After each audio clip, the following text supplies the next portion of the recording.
তো বন্ধুরা, আপনাদের বাড়িতেও কি প্রতিদিন টিকটিকির উপদ্রব বেড়েই চলেছে? আপনারা কি একদম অসন্তুষ্ট হয়ে আছেন টিকটিকির ওপর? তো চলুন আজকের ভিডিওটি আপনাদের জন্য। দেখুন, আমাদের বাড়িতে কিন্তু একটাও টিকটিকি নেই। কিভাবে এই টিকটিকি তাড়াবেন এবং খুব সহজ পদ্ধতির মাধ্যমে কিন্তু আমি দেখাবো। আপনারা যদি সেইটি করতে পারেন কিন্তু আপনাদের বাড়িতে একটাও টিকটিকি থাকবে না। যেমন দেখুন, আমার বাড়িতে কিন্তু একটাও টিকটিকি নেই। টিকটিকির আশ্রয় হচ্ছে মেন ভেন্টিলেশনগুলি।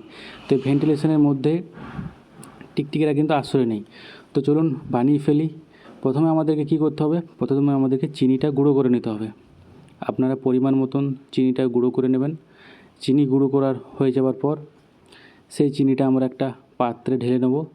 পাত্রে 2 চামচ চিনি দেবো, 2 চামচ চিনি দেবো এবং 2 চামচ দেবো বাড়িতে ইউজ হওয়া ময়দা আটা। হ্যাঁ বন্ধুরা, বাড়িতে আমরা যে ইউজ করি ময়দা আটা, তো ময়দা আটাটা কিন্তু আমরা চিনির সাথে মিক্স করে দেবো। এই যে দেখুন, ময়দা আটা আমরা দিয়ে দিলাম। তো আপনারা কিন্তু ময়দা আটাও দিতে পারেন বা এরকম নর্মাল আটা যেটাতে রুটি করেন সেটাও দিতে পারেন, এটা আপনাদের ইচ্ছা। তো চলুন আমি দিয়ে দিলাম। দেওয়ার পর কিন্তু এটা এবারে ভালো করে মিক্স করে নিতে হবে। যখনই আপনারা ভালো করে মিক্স করবেন কিন্তু এটা কিন্তু খুব কার্যকর হবে। যখনই ভালো করে মিক্স করা হয়ে যাবে তারপর আমি সেটার মধ্যে দেবো আমরা বাজার চলতি যে কোনো ধরনের একটা হ্যান্ড ওয়াশ কিন্তু আমরা দিয়ে দেবো।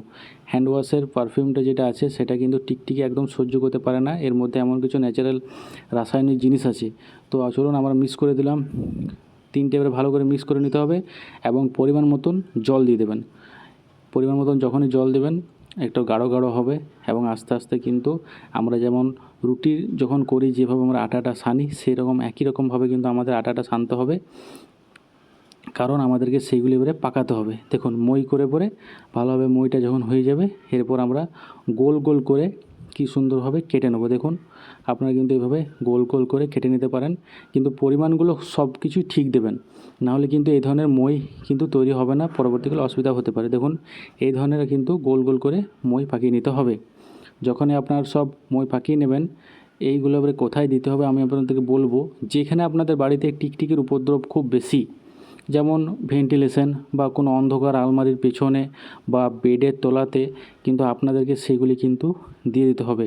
তো চলুন, আমার মই পাকানো প্রায় কমপ্লিট হয়ে আসছে। তো মইগুলোর সাইজ কিন্তু একটা নর্মালি করবেন, খুব বড় করবেন না আবার খুব ছোটো করবেন না, দিতে যেন আপনাদের সুবিধা হয়। তো চলুন, আমার মই পাকা হয়ে গিয়েছে। এরপর আমি এগুলো বাড়িতে যেখানে আপনাদের টিকটিকির উপদ্রব বেশি সেখানে কিন্তু এটা আপনি দিয়ে দেবেন। তো চলুন আমি আপনাদেরকে দিয়ে দেখাচ্ছি। যেমন ওই ভেন্টিলেশনের ভেতরে যদি আপনি দিতে পারেন সবথেকে ভালো, কারণ টিকটিকির মেন আশ্রয় কিন্তু ভেন্টিলেশন।